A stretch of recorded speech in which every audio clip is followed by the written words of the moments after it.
listening to episode number 27 of the Let's Go Comic Show. My name is Justin. And I'm Matt. You are a liar. Where's Matt? Who is this guy with this deep, sexy voice talking with me right now? This is Matt. Ooh, this just is getting over whatever the cold was that I caught from my wife. No way, dude. This is Matt After Dark. You're listening to Let's Go After Dark. Nope, we should not note for the future. Do not do a show called Let's Go After Dark. Let's Go After Dark. That's coming later. That's coming next year. I don't think that's quite our target demographic or clientele that we're shooting for. If you would like to host a show called Let's Go After Dark, hit me up at letsgocast@gmail.com. We'll set that show up for you. You need accountability, whoever contacts you for that. All right. So how you doing, buddy? I'm doing well, man. Yeah. Just you don't sound like you just coughed. I'm doing fine. My voice is deep. Barely hanging on by a thread. When I start feeling sick, I actually love how my voice goes because, I mean, we're 27 episodes in, so yeah. People are aware of the higher timbre and scratchiness of my voice, and so having something lower, like I just walk around all the time just trying to sing things as low as possible. Right now, Matt's been telling people what to do because that deeper voice, it's like, hey man, it's very commanding. Kids, clean up your room. You better get out the door right now. It's time to eat all of your cereal. All right. So, man, there's been a lot of stuff happening since we last met. Yeah, it's been a busy week. It has been a busy week. So, Justice League screened, I believe it was Monday, to a bunch of fans through One Iota screening that they teamed up with Warner Brothers to do. And initial stuff that I've seen on Twitter it was good.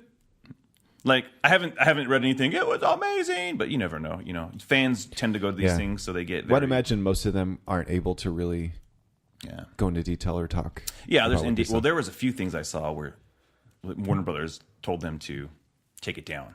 You know, like they screen captured it, like they put a picture of their ticket up, and it's not final though. That's the thing. Like it's probably a wireframe movie, meaning like it's not cut completely. But I feel like that's kind of good that they're at least getting a feel for if people like it ahead of time, while there's still time to make adjustments. You know, dude, it's like I get nervous when I have like to finish something and I'm like, man, I got 3 days left. I can't imagine having a movie the scale of Justice League like coming out in like 2 months, right? Yeah, and not being done. So I don't know, man. I hope it's. Here's the thing. I am optimistic for this film, knowing things about like how it's gone making this movie. Like, right. Whew, I want it to be good. I hope it's good because we need a hit in that pocket. So it's been interesting though. They've been running a lot of these things on the social side of the Justice League movie, like on Twitter, like, hey, what did you feel like when you got cast? You know, and they've been asking everybody except for Superman because he's dead about hey, what did it feel like when you got cast? And it's kind of cool. I feel like to put the real side of it out there. Like, hey, how do these actors feel? And Ezra Miller's like, he's bananas, dude. He is like a bananas cat. And who is? Ezra Miller, the guy who plays Flash. So like just hearing their excitement, hearing Jason Momoa's, even Ben Affleck. Like Ben Affleck's the one I'm like, that's the one that causes the most like why did they put that out there? They know he's leaving. Right. That's still speculation. Like, is he leaving? I don't know. Probably. But if he doesn't, I hope he doesn't.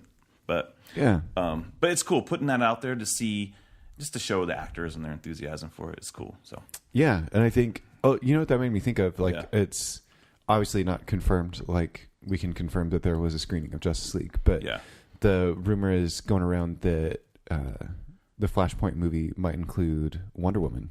Yeah, but that's kind of a given. That's like the Flashpoint movie is going to have the Flash in it. Like, we don't know. Like, no, that's not as given as that. Yeah, I mean, that's not the same level of givenness. Yeah, but that was already. I mean, someone already said that, like when they announced it, like that would be her and Aquaman would be in it.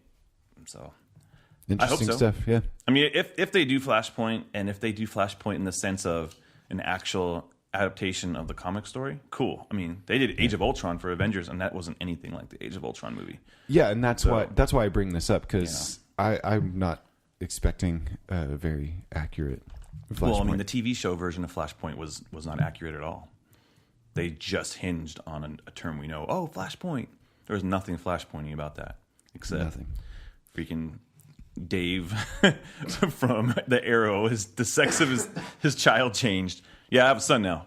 What? They're all the CW universe changes this season with Flashpoint. What will it be? And yet Felicity is still there. And Felicity's still there. The one opportunity to kill Felicity, or maybe just not make. They've her had as more important. than one opportunity. They have, actually. I'm like, how does she live? Again, I don't want Felicity off the show.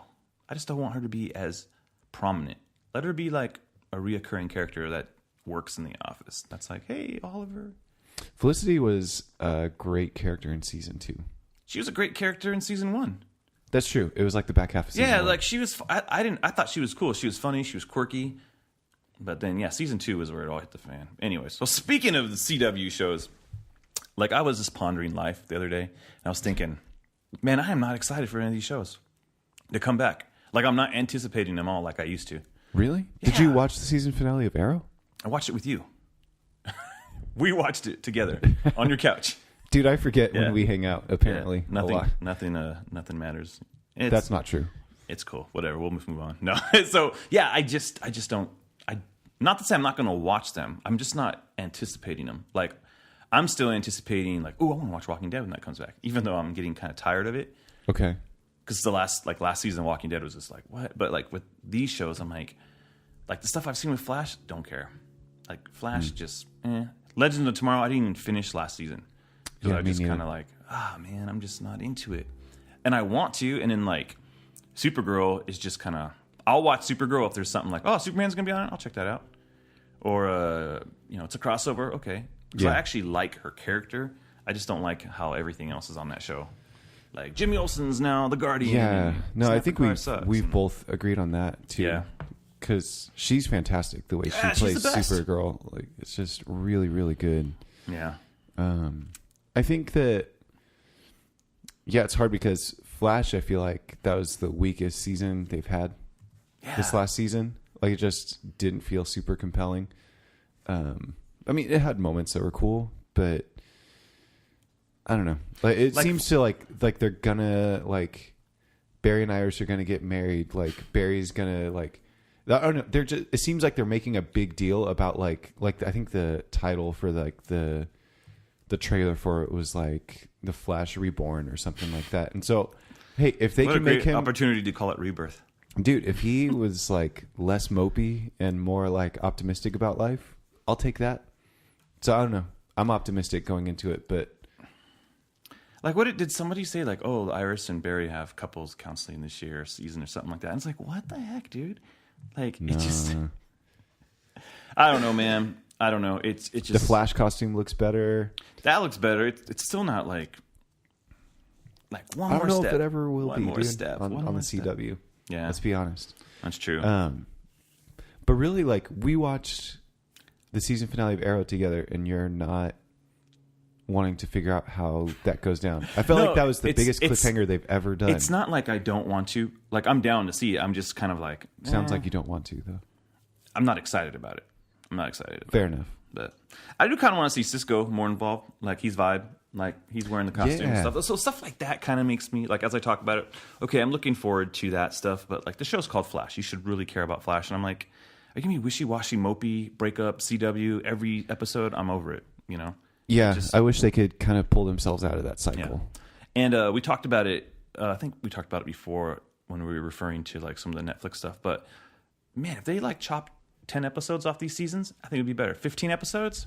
Yep. That way you don't waste a lot of time with these like weird like padding type of episodes. So, yeah. Anywho, so speaking of Netflix, dude, you're the king of transitions today. Dude, I am. That's my goal. That's my goal. That Punisher trailer that just came out this week. Oh, man. That thing. Okay. Oh, man. Like, I mean, everything they've shown with the Punisher has been great. From the moment he's been in season 2 of Daredevil to all the different like trailers and stuff. And this thing was rad, man. Like, first off, let me just say, like, thank you, Marvel, for making sure that this cat wears his skull shirt. And it's not like Dolph Lundgren from the 90 movie where it just has a skull on his knife. You're all, it's the Punisher. He has a skull on his knife. Skull knife. No, yeah, it's skull knife guy. Like this guy, straight up is Punisher. And dude, the music. You said something. Yeah. So watching that trailer, it basically felt like Baby Driver and John Wick. Yeah. Mashed up together. Oh, dude, in a great way. Like the timing and the use of music was great, and all of the gosh, what would you call it? Like all of the use of like weapons, stuff like it just looked like really professional too. Like the way it looked, the way it sounded. Yeah, it made me think of like I watched John Wick 2 like a couple months ago, and it was just like so over the top and crazy. You're like, yeah, sure, like this is rad. Like it's just entertaining, you know? And so I think seeing that and coming out of the gate with that kind of feel is cool, because you know, like with how they did the character in Daredevil season 2, that you're going to have something to balance that too. You're going to have the personal moments. You're going to have a little more emotional beats. Yeah. But man, showing that stuff, the way they lined it up to the Metallica song was one. It was great. So what's really cool about that Metallica song is I know like Punisher's like storyline always changes. It kind of slides as Marvel time goes on. Like I think he used to be like from the Vietnam War. So now currently he's probably like from the Gulf War or something like that. But the one song is about a guy who like suffered in World War One. That's kind of like the idea of what the song one's about. But anyways, I just kind of like the idea. No one's probably such thinking cool that. Connections, man. They probably didn't even think of that, but I just thought it was cool. Dude, they totally did. Yeah, and then maybe you they also did. Had something else you noticed too, right? Well, yeah, but I think I was off. So this song is from the record. I was setting you up, dude. I know you were, but I'm going to carry it through. This song is from the record and Justice for All. Which what is Punisher looking for? Street justice, not even justice, like street justice. But then they also reference another Metallica album. They're all kill 'em all. I'm like, yeah. So kill 'em all is like 1982, or Injustice for All is like 1988. But they're both for all. So all the bad guys, you guys are going dead. So first they moved to let's just kill 'em all, and then it's like justice. It should go justice for all, but his justice is death. But that's confusing. Yeah. That's confusing. So that trailer is rad. Yeah. Like we don't know the date. No. Everything, all of the marketing, it's like the date has been like redacted. Yeah. So I mean, man, we might just wake up on a Friday morning and then boom, the Punisher's just dropped on Netflix. Which is how it should be, because you never know when the Punisher's coming. You're just like, oh, I'm gonna go get like some apples at the store, and then bam, you just shoots it up, and you're like, man, I just wanted apples, and now I got applesauce.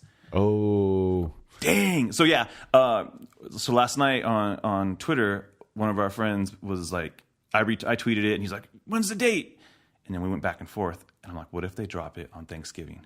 And they're all like, this Thanksgiving, and it's all Franksgiving. Dude, Thanksgiving weekend will be a great time to just binge watch The Punisher, right? Family and friends are over, like, hey guys, that does not sound like a great. Yeah, you know, like let's watch this guy lose his family, and then lose his mind, and then everyone kill tons of people who are being a bunch of jerks, man. So now I feel like, man, if they did in October for that would be, dude, whenever, like if it drops like later on today, I'll be excited. I don't have any like expectation of when, just something to get me pumped up. So I was reading an article this week about Defenders actually being the lowest rated of the Marvel Netflix shows. I don't know how true that was or what, because I thought it was like the least watched or something. Least watched, yeah, that's what I meant, like least watched. And so I'm not sure, like to where Iron Fist is one of the most watched. Yeah, exactly, right. Iron Fist. I don't understand it, dude. They're like, Iron Fist was terrible. So what were you just saying about Iron Fist? You just saw something about Iron Fist. Yeah, so just this morning, it looks like someone, a picture was posted of Finn Jones, the actor who plays Iron Fist, in the gym for training. Guys, he's going to get like 5 months instead of like 5 minutes to try to better his martial arts capabilities. I feel like that bodes well for season 2 of Iron Fist. Cool. I hope so, man. I hope he's a little more Bruce Lee and cut up and stuff, you know? So, yeah, I mean, like looks-wise too, for sure. But I mean, just like sharper movements, just more confident in that aspect of it. Well, if they put him in the costume, guaranteed better movements, because then they can hide who the heck he is. put him in the costume, you know? He's already got that tracksuit, dude. So I mean, just right. All he needs is this tiny thing over his face. Like in the comics, they like just like the last issue of Defenders, like even mentioned that. Like this is garb of the Iron Fist, whatever tribe I'm part of. So yeah. So just something, dude. It's comic books. You can explain away things like that a million different ways. It is comic books. When these people like set out to create these characters, they said, "Hey, you know what? I'm going to make this character, and they're going to wear this, and they're going to do this." That's why they're creators. They know what they're doing. Yeah. So, and sometimes it was just because there's a costume, and not because you need to have them earn it or have a journey toward it. It was just like explain why. Yeah, it's like, hey, I'm going to go put something cool on. Why is he wearing green? Let's explain that. If it has to be so realistic, like why is it? Man, I had a green tracksuit, and that's what I grabbed. It just seems silly to me. Yeah. I don't know. Can I ask you this about the Punisher? I was having this thought. Oh yeah, go back to it. He originally debuted as like a villain, right? For Spider-Man, Daredevil. Well, he was hunting. Oh gosh, who was he hunting? He was hunting somebody. I don't know, but it was a character like that to where like he wasn't the main guy. He was he wasn't the one to look up to, basically. You know what I mean? And so I think that's just the thought I had. I'm like, man, I'm really curious to see how he, not as an actor, John Bernthal, but as a character, how that feels for an extended amount of time for a series on his own. Like, how do you feel like Punisher best works in stories? Do you think like he needs to be like the kind of foil to like a hero to kind of, because he was that for Daredevil season 2, and I feel like that was for me the most I don't know, kind of compelling part of his character for that season is him as a foil for Daredevil, figuring out like what his boundaries are and how he wants to go after the bad guys, how he wants to deliver justice. And then once that started waning, I feel like that's when the show started kind of like meh. Yeah,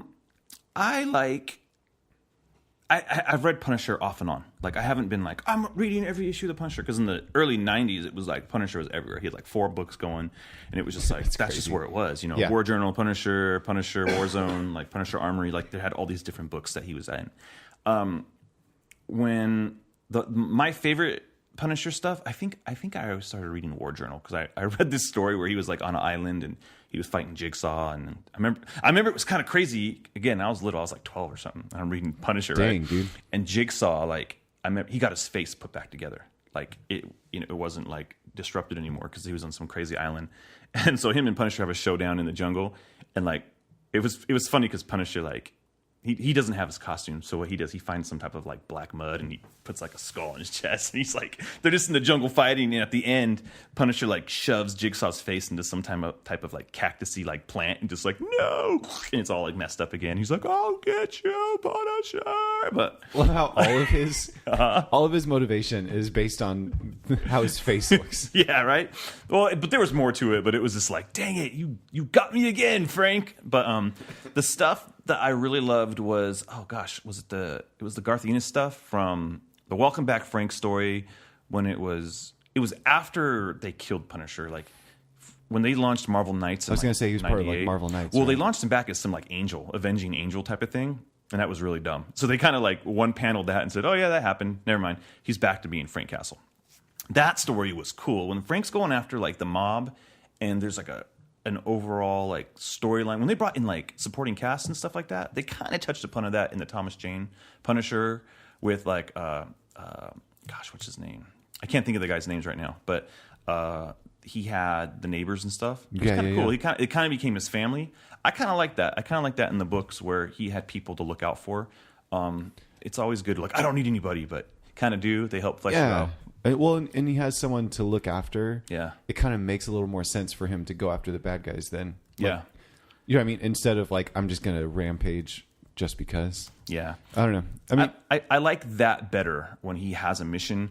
I don't like when he goes a little bananas like in Civil War, where he takes over the ID of Captain America. And he did it again in what did we just read? Secret Empire. He was kind of spoilers. Yeah, sorry, spoilers, but I don't like when they play him super crazy. I know he's unhinged, but he's not. See, I'm fine if he's super crazy, if he's not like the paragon of like I look up to him. Do you know what I mean? Like, yeah. No, I get that. I get sure, that. make him crazy, but I think he actually works really well as like maybe not a full on like villain. Yeah, but like not the good guy. Do you know what I mean? Yeah, like, no, I get what you're saying. Like he's definitely not a hero you should look up to. But you see kids that wearing Punisher skull shirts. The skull's cool though. Like the skull's cool, but when you break it down, remember last year, or maybe it was earlier this year, where like some cops put a Punisher skull in their car. Oh gosh, like that's not the. That's not it. If you want to inspire the neighborhood, put a Superman symbol on your car. Don't put a Punisher skull because that means death. I mean, that represents death. That's and not be like, oh, that's what you stand for. And so I think maybe that's where I get it. I'm almost curious to see like how well it's received with people that aren't familiar with the comic books because of maybe some of those connotations that's been associated with that symbol and the way that. I mean, I almost think. I mean, this might be a little too. I don't know. Maybe I'm just being judgmental. Mm-hmm. It seems like, it just seems like not a great management on Marvel's part of marketing that.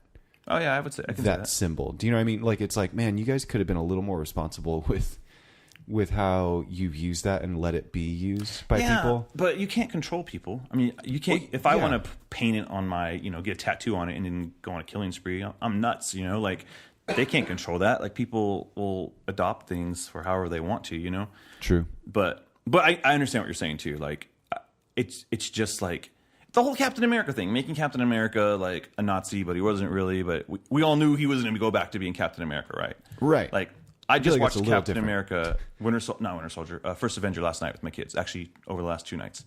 I love that movie. It's so good. It's so good. And in the back of my head, I'm like, this guy's not. He never. This never happened to him. But I know it was like a reality thing, so it didn't really happen. But in the minds of everybody. Anyways, it's. A what if story is different than like this is part of the character's DNA. Yeah. I think with these Netflix shows, and I'm a fan of the Punisher, by the way, too. I don't want it to come across like I don't like. I do remember we watched Punisher Warzone together. Ray Stevenson. I mean, and like.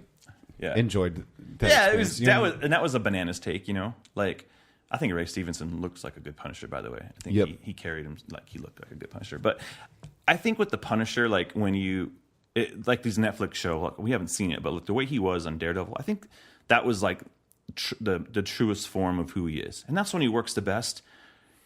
Yeah. Going to what you're. He wasn't set up as like the role model. Yeah, he's not a role model. He definitely crosses the line and. There's like the people that go. There's probably people that relate. Like, man, we need somebody like that who's going to tear up the streets and get rid of people. Like some people may subscribe to that theory and go, man, that's what we need. That's a terrible way to go about solving problems. But there's people that probably relate to that, and there's people like us that might go, man, what an interesting character. That's honked up. But I'm interested in reading. How this goes, because then he does have to deal with moral choices when you run into somebody like Captain America. Like Captain America straight calls him a murderer in Civil War and like punches him in the face, right? Like there's like that happens, and there are the people he looks up to that like what the heck. But I don't enjoy that particular take of the Punisher though, when he's crazy beyond like he's crazy, but when he's like so nuts that he's like, no, I'm the new Captain America. I'm gonna wear like that's weird. Like I don't get that. Yeah, that was an interesting time in comics for sure. I like when he just kind of. I think I prefer him when he kind of shows up, kind of how they do the Hulk in the Marvel movies right now. Like he's there, he may be a part of something. Yep. He's a thread, but that's what I'm saying. Like I actually thought it was cool to bring him into the part. I mean, not major spoilers, but for Secret Empire, like the way he was brought in that story arc, I was like, that makes sense, and I think it's a cool way to use that character.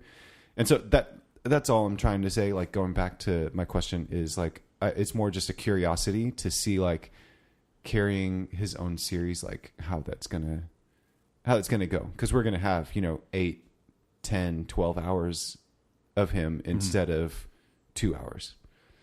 Yeah, he. I was gonna say one of the story whatchamacallit, one of the books I liked. From the Punisher, it was actually I felt like it was going back to basics. And Mitch Gerard actually he drew it because I was reading a lot of it. I was reading a lot of it on Marvel Unlimited, and I think it was like not the current version because they restarted all the time. It was like 2 years back, And that one seemed pretty like back to basics. Like he was going on missions and taking out bad guys and drug cartels and stuff like that. And so I think that's pretty cool. So that's the Punisher trailer coming to Netflix. Yeah. Who knows when? After all that, I know, right? But you know what? I was just thinking, I would give this trailer a gotta go. Wait, but do we have a rating system? To do that, we would have to give some context for you to know what the heck we're talking about when I say something like that. Oh yeah. So Justin, we got to get down to this rating system that we have here on Let's Go Comic Show. Okay, let's do it. You want to pick the theme? Yeah, you know, this is actually kind of funny. So let's pick a theme. Last time we did potato chips. Let's do Halloween candies. We're almost headed into October. Okay. Actually, no. Okay. All right, so let's do theme parks. We'll rate it on theme parks. Okay. And again, we might differ. So maybe you want to jump in and say something. I'm going to say I gotta go to me is like Magic Mountain. Because I like the crazy rides and all that type of stuff. So Magic Mountain, wherever you're at, Six Flags somewhere. So all across America, there's Six Flags. Insert whatever else name they want to call it. Gotta go is Disneyland, man. I feel like that's really low-hanging fruit. Okay. Like you gotta figure. I would say Let's Go is Disneyland for me. Like, oh, let's go. Right on. And then I can let's leave later because I don't have to be there all day. Let's Go for me. I think we're just like flipped on the. Really? Let's Go for me would be Six Flags. Okay. Very good. Okay, so a go to me would be like Legoland. Like, it's cool. I've never been there. I just went there this summer, and it was cool. It just there's not a whole bunch of rides and stuff, but the kids like it. So go if you've got kids. I would say go would be Knott's Berry Farm. Okay. Oh, man, yeah. That's actually... I would agree with you to some extent. So, all right. So I agree. And then below that, we have a Don't Go. Yeah, Don't Go is like Castle Park. Whatever like local like amusement park you have. Or if I was going to say... I was going to say Fiesta Village. Fiesta Village, yeah, that's the same thing. People outside of the IE aren't going to know what we're talking about. But everybody has one. They used to be these things out in like... I actually really like Castle Park still. I know it's not the best, but that's where we differ. I don't have like negative feelings toward it though. Yeah, it's whatever. If you have to still buy tickets inside of the place that you're going to go visit to ride something, true. Then it's a... But when you got mini golf to offset that though, I love mini golf. It's like we said, don't do it. Don't go there. So yeah, miniature golf is cool. But hopefully that's not confusing for you guys. There you go. We're just talking about our opinions in between there. But the best rating we give is gotta go. Yeah. Below that is a let's go. Under that is a go. And then the low end of things is a don't go. Don't go. Which is probably fairly important as we continue talking about other things that we would like to rate in this episode. Super. So yeah, that Punisher thing was definitely a gotta go. So speaking of amusement parks, Matt, what did you get to do on Tuesday? Dude, okay, so King of the transitions today. Dude, you are king of the world right now. The world of transitions, that is. That's right. So I was able to be part of a Disney Parks blog Meetup, #Galactic Meetup. Oh, that was their hashtag, yeah. Oh, nice. To where all you had to do is kind of get in that short time frame before it closed down and ran out of spaces. To go down to Disneyland, California Adventure, there was a panel of there was an astronaut, scientist, astrophysicist, and they walked into a bar. I know, right? Marvel editor / TV film producer. And then to Imagineers. And if you don't know what Imagineers are, those are the folks that design the rides at the Disneyland amusement parks. Yeah. And so you had a panel of them talking about the intersection of space and science and storytelling. Yeah. And it was really cool. Yeah. So you had like stories of the dude that's actually been in space and talking about like trying to eat granola in space and how that was a horrible mess. And then this lady that designed like payloads and different things for like going to Pluto and taking pictures of it and stuff. And then you have, I want to say it was Steve Wacker. Yeah, Steve Wacker. So editor on, I think, Captain Marvel, Ms. Marvel, probably something else around that time. Also been involved on the Marvel Cinematic Universe side of things with Daredevil and he does the TV Agents stuff. of S.H.I.E.L.D. I think he's a TV guy. Yeah, so he was really funny, man. Like he was spunky. The way it was cool to see everybody interact with each other because the scientists were geeking out about the Imagineers, who were geeking out with the scientists, who were geeking out with the guy that's in comics. Like, so just this whole conversation about the real scientific discoveries and exploration, inspiring, more storytelling, but then also talking about storytelling, even stuff that was written, Jules Verne and all that, those guys in like the 1800s, inspiring, deep sea exploration and space exploration before any of that was even possible technologically. So that was rad. And then the kind of main thing for that is we got to then have access to go ride Guardians of the Galaxy Mission Breakout, Monsters After Dark, the whole Halloween version of it. And dude, I haven't been on the regular, version of Mission Breakout. I've heard it's really rad. But man, this version of it was so cool, dude. The cool thing about it is the Guardians of the Galaxy ride is trying to tell a story. It's not just getting in there and kind of witnessing things and stuff but from the moment you get in there to when you go on the ride to when you're exiting, it takes you through a story. Mm-hmm. So you feel like you've kind of gone on this journey through this, right? And so the cool thing about it, and I won't give details or anything, but that this ride, the Halloween version, takes place after that story. Mm-hmm. So it's basically like you came back. Can I interject really quick? To the next part of the story, yes. Yeah, if you go to our website, if you go to letsgocast.com and you click on shows and click on the show notes for Let's Go Cast, episode 14, we actually covered this, and we posted video to what this ride looks like. So if you're kind of like, you can watch what the ride is like. So Joe, I just wanted to put that in there. Especially the kind of waiting, staging area. Mm-hmm. There's some interaction with Rocket Raccoon, which is super cool. Kind of the idea is you're in the collector's, his collection building. I don't know what to call the building. He's an appreciator of collections. I have a collection appreciation. Dude, and the things that are in cages and in display things while you're waiting in line is so cool. I heard there's dark elves and crap like that. Right? Yeah, so much different stuff. It's it was really cool, man. And you could tell stuff was slightly different. So it's okay, there aren't actually creatures in these cages because the end of the original ride, all of the monsters have been broken out. And so this is where you come into this version of the ride. There's even a sign outside that says the generator's broken, enter at your own risk. Monsters aren't creatures aren't in their cages anymore. Yeah. And you see video interspliced while you're waiting in line of them trying to wrangle different things.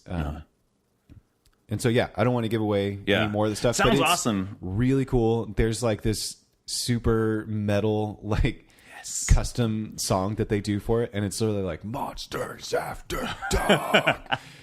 And you're just shooting up, dropping down all the time. It's a good time, dude. We went on it 3 times because I knew I probably won't ever get to go on that ride. Well, again. I mean, and it's limited too for probably the Halloween season, right? Mm-hmm. Yeah, so that's freaking cool. And the lines for that, I bet, are just bananas. That's what I've heard. So, man, I wish I could have went to that. I know. I wish Justin could have gone too. But hey, I brought him back. They gave when you go to these meetups, it's really cool. They give you swag. So there's a Guardians of the Galaxy Mission Breakout comic. Yeah. Which actually wasn't too bad for a free comic that's based on an amusement park ride. I was like, this feels like an actual comic. Yeah, it doesn't look a legit comic. And then sometimes they don't put any love or care, and this actually looks good. Totally. So grabbed a couple extra copies for Justin. My kids have been reading one of them. And then got a hat, sweet Guardians of the Galaxy Mission Breakout hat. So I mean, it was a cool time, man. I was grateful to be able to go. I like there's an ad in here for a comic book based on the Enchanted Tiki Room at Disneyland. Yeah, I mean, why not? Well, sure, why not? It was cool. They actually included a digital code thing still in this comic. Oh, they did? Yeah. Oh, cool. That way it goes around more. It looks cool, man. It's pretty fun. Sweet. Dug it. Cool. All right, man. Well, that was good. You want to jump into some comics, dude? Yeah. Let's talk some comics. So smell those floppies, dude. Smell those floppies. Oh yeah. So what do we got this week, Justin? I only picked up a few books. I picked up Bug 6. Nope. No. Sorry, we're not quite there yet. You went into the future and I went into Bug issue 6. While you were going to the comics, I went into the future this week, and it was pretty awesome. Justice League was good. Story already. It was good. Just hanging out with Mike and Lee already. Yeah, there you go. Just hanging out. We were having tacos. Bug 4. Batman 31, and then Superman 31. And so I suck. I was saving the best for last, and it still hasn't been last yet because I didn't get to read Batman yet. I was like, oh, I want to read this. And then I had to watch Twin Peaks with my wife. So what I did read was Bug and Superman. So right on. Yeah. What would you rate Superman? We'll talk about Bug. Yeah, man. Superman 31. I'm just gonna say it's a go. It's not Tomasi in yet. He's not back. He's coming back on issue 33, I think. And so there's been really? This, so there's like a little interim this kind of thing. 4-issue gap that it's really Did not. Did he do the Yellow Lantern little mini arc? I don't think did he write that? He was a part of the planning of it, but he didn't. Okay. That was an okay thing. So like the whole Superman family vacation across America was right. You didn't like that. The Yellow Lantern one was pretty cool because I think it's going to set up something else. But then this one was like the cover was like Superman versus Deathstroke. I'm like, that could be kind of cool, but I don't know. And it was just like, Lois Lane going on a story. They kind of like see each other to talk about passing. Lois Lane she wanted to go exploit what Deathstroke the Terminator does, and then kind of ends on a cliffhanger, but you're like, it's going to happen. I don't know, man. It's just I was like, so you're saying that's a go? I'm saying it's a thin go. It's slipping into don't go, because I was like, this sucks. So sad. I didn't like, and I love that book. Like, if you've heard me, I'm like, Superman Rebirth is the best book out there. Like, I probably should have just bought Action Comics because I've been hearing that one's good, and I can't buy all the books. So there you go. Superman 31 is a go. Cool. Come on back, Tomasi. Yeah, come on back, Gleason. Come on back. Come on back, Monkey. So I finally got a second printing copy of Mr. Miracle number 1. Hey, it's a good one. We already talked about that 2 episodes ago. Yeah. This episode, we talked about Mr. Miracle number 2 last episode. So, I mean, yeah, we did. Curious about those. Listen to the last 2 episodes. Also picked up Bug number 4. Hey. Aquaman 28. And Dark Knight's The Red Death number 1. Didn't it? So I have, just to rate those real quick before we talk through Bug, I had, the Dark Knight's The Red Death. It's kind of a cool concept. I mean, all of these Dark Knights kind of things coming out of DC Metal. You see a dark multiverse version of Batman that kind of reflects like a twisted version of one of the Justice League members, basically, for the most part. So this one is the Flash. So you see, I'm not going to spoil like the outcome of what happens, but there's a way that the Batman of this dark multiverse Earth wants the Speed Force to be able to take out, and protect Gotham. And he talks about the frustration of like Gotham does what it always does. It just keeps on going, and I can't like keep up, and so I need the Speed Force to do it. Yeah. And Barry's trying not to let him do it. He ends up getting a hold of it, and man, like he exacts extreme justice, we'll say, in Gotham after he has those powers. And then it seems like each of these one-shot comics with the Dark Knights from Metal seems to involve a somewhat like recruitment kind of phase for each of them to be a part of the group that shows up in Dark Knight's Metal number 2.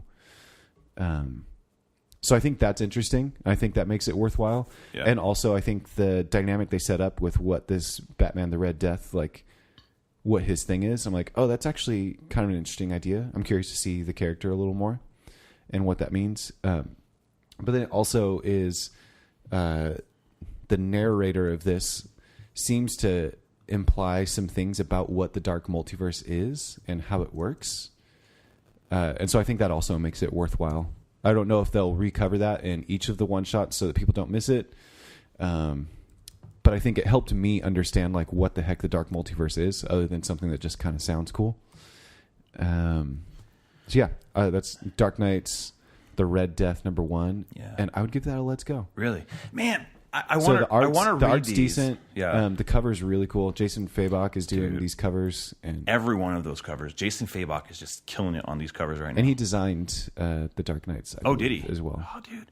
Yeah, it's really good. Did you see he posted, actually, this is a little bit of a tangent. He posted, I think yesterday on Twitter, his process for the cover for the Batman Who Laughs. Yeah.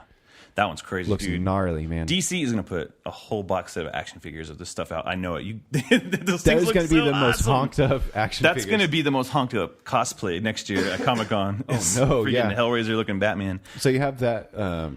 Yeah, does that make sense? I think I gave enough information without spoiling it. So yeah, no, I think so. I want to read it. I think I was telling you, I think I'd rather read these all collected in one. Like, this feels like it would be. So maybe Justin won't read it. Never mind. No, I am going to read it. No, but that's what I was like. I just can't buy them right now because there's going to be a couple I'll get. Probably. Yeah, they'll have like. They're gonna have a buttload of these like collections for like DC metal, you know. Yeah, they're nice. They should put in this big box set and just like an actual soundtrack to it. Yeah, like a steel box. Yeah. So then, Aquaman 28. It's still great. Like that book is. Yeah, what art, is it? So gotta go. What do you want to call it? That's still a let's go. Okay. I think that's what I've been giving it. Like it's consistent. I love that Neptune's balls has shown up in every issue as an exclamation, not as an illustration. Neptune's balls! Like, whoa, there's Neptune's balls. It's an illustration. But every time, dude, like the same character uses that as an exclamation when something happens, and I love it. Really cool concepts. You know what I was thinking this comic is reminding me of? And I mean this in a good way. So if you think I'm describing something and you're like, well, that's lame. Do you remember like the old like era of like the Sinbad like movies where like stop motion monsters and stuff? But there, like that part of it was cheesy for sure. But there was this crazy like it's adventure, but it's kind of mystical, but it's kind of like I don't know. It's just the spirit of that. Like that's what it feels like to me. Maybe like a swashbuckling like kind of adventure is what it feels like. So instead of on the seas, it's under the seas. Oh, hey, under the sea. So that book is worth getting. The art is still beautiful. The characters, I think Aquaman specifically is being written really well. I think usually he feels so casual. He doesn't feel like a king at all, or he's so formal and like weird and so, I don't know, kind of off on his own. Like, yeah, it seems to be the two kind of characterizations he gets a lot. And this feels like a good balance between the two. So Aquaman 28. So let's go. Check it out. Nice. So you want to talk about Bug? Oh, dude, yes. Yeah. So we got different covers. Yeah. On this, you got the variant. It was more like the only two choices. The only two choices. So it was but like that variant was really awesome. cool, though. Yeah, it was. It was super cool. I forget who did it, like off the top of my head, but I don't have it with me. Andrew McLean. There you go. And Jordy Belair. There you go. Variant cover. But just a good book in general. Like I love Bug. I love Bug. I love Bug. Where do you want to start with talking about this one, dude? Just jump in. Like you seem a little distracted. No. Just jump in. It's for me. It's a let's go. Okay. Yeah. Like again, I feel like Bug is so out there that if I'm all it's a gotta go and someone jumps in and buys Bug 4, they're gonna be like, huh? But you just gotta buy it all, and it's so fun. And overall, I'll say the whole first 4 issues of Bug has been let's go. I mean, gotta go. Even though the first rating I gave it was like, didn't I? I think I was like, did you give it a go? I think I just gave it a go. That's messed up, dude. Not based on my feelings, based on what I think someone would feel.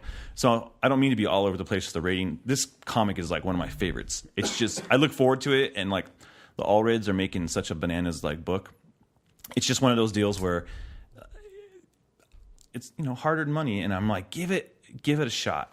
Give it a shot. So yeah, I think what I would say is if you're new to comics in general, probably don't start with this one. Yeah, you might be like, who? Because they reference a lot of stuff that's just like a little bit like. But even if you have like a passing familiarity with comics and you kind of have a background with it, I feel like this feels like a distilled, like concentrated, like this is what comics should feel like in general. Yeah, it's super fun, and this is a giant like Jack Kirby love letter, and I'm sure it was intentional putting it out this year for the 100-year anniversary of him.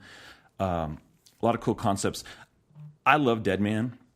So having Deadman, so spoilers, Deadman's in this, and he plays a big role in this part of the story as they've blipped into, because there's like a mother box malfunction, and now they're in this other like world. And so if you're holding off on reading this, let's just say now we're gonna spoil it. Spoilers. I don't think it's a huge spoiler to say what characters are in it, because they're kind of upfront about that in the very first issue, and he's on the cover. Yeah. So, but just to say, if you haven't read this and you want to, just trust us. You need to go read it. Don't listen to us talk about it first. Fair enough. That's it. So go, man. Yeah. Free. Yeah. So there's a malfunction with the mother box, and you see it like from the get go goes blip blip blip. Like it shows like Mr. Miracle, and then like I think Orion, and then who else was in there? The Forever people. Okay. Yeah. So there's just Bug. Like it's affecting everybody. Yeah. So Bug broke the mother box, and then what's her face fixes it, and they throw it in the back of the little teddy bear guy. And so anyway, so they end up in they're trying to break out of where they're at, and like this weird like mangy cat rat thing takes them to another dimension. This sounds crazy because it is. And it turns into from this lady. there they go to another dimension. Yeah. And she's just a cat when she's not in her home dimension. Yes, a mangy rat cat, and that's the form she has to take. Yes, and I can't remember her name. So, anyways, they team him with Deadman, and they go against. He's trying to figure out like how he was. He wants to solve the murder of himself, because if you don't know Deadman used to be an acrobat. Yeah, Deadman's origin story. Yeah, and sometimes they tie it into Dick Grayson, like he's part of the same circus. It depends on the medium you're in. Okay. I don't mind if they wanted to change that and make that a forever like association. I'm cool with that. But he's an acrobat. He's murdered, and he's looking for the killer. And Deadman's cool because he can jump into any body he wants to take over and like use that body as his physical way to interact with people. But now he got stuck into this robot body, and so he likes it, but he's all. So it's a good way to have him in the comic and actually punching people and doing stuff like that. Mm-hmm. So it's cool. I like that they included him and Manhunter. Yeah. Okay. So you're getting there's the Manhunters, and then but they ended up in that other area with who the heck are they? It's they're explaining about like there's a discrepancy. He's like, I thought I killed the guy, but he didn't because his hook moved. And there's this whole other like weird reversal in universe stuff, and like they're like, what? And so you're able to flip people around. Yeah. So you did actually fight him. So he's like, so my death has been avenged, and so there's all this crazy stuff. I love the little things that some people may not catch, but that little blobby robotic guy, he's all, what's the frequency, Kenneth? And that's like a call out to an REM song from back in like 1993, which is a call out to a Dan Rather issue back in the news times. But he does that like Walk a Mile. He does Viva Las Vegas. Yeah. Like, so I didn't even pay attention to that. Is he just... I think he's just... Is he quoting songs? I think he's just quoting songs. He looks kind of like Mojo from the X-Men.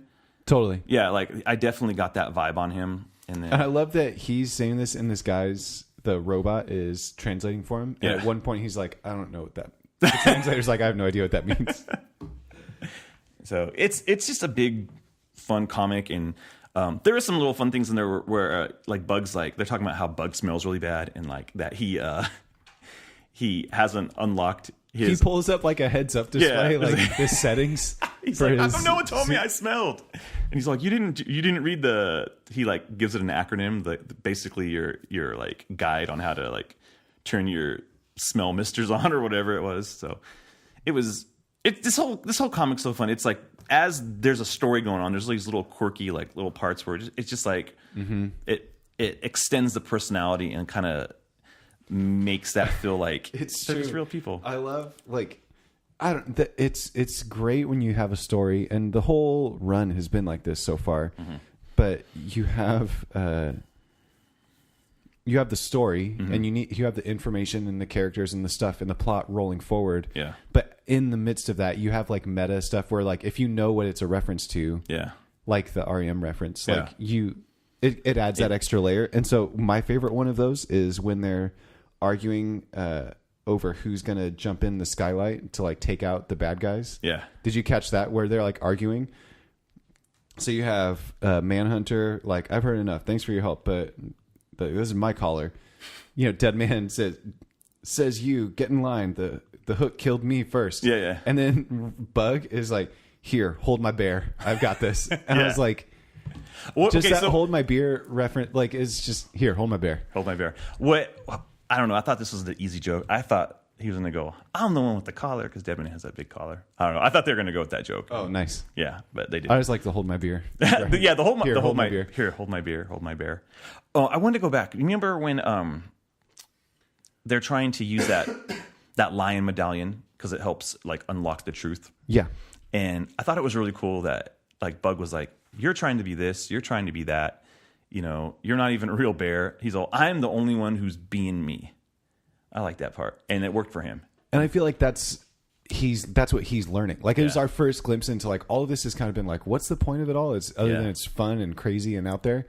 It's like, oh, like you're kind of recognizing it. I'm like, dude, is this like, it is a love letter to Jack Kirby and DC Universe in general, but like there's an aspect where it's like, oh, are they like kind of growing Bug into something that makes sense for him to keep going and being a part of stuff ongoing? You know what I mean? They're taking like what he has been. Mm-hmm.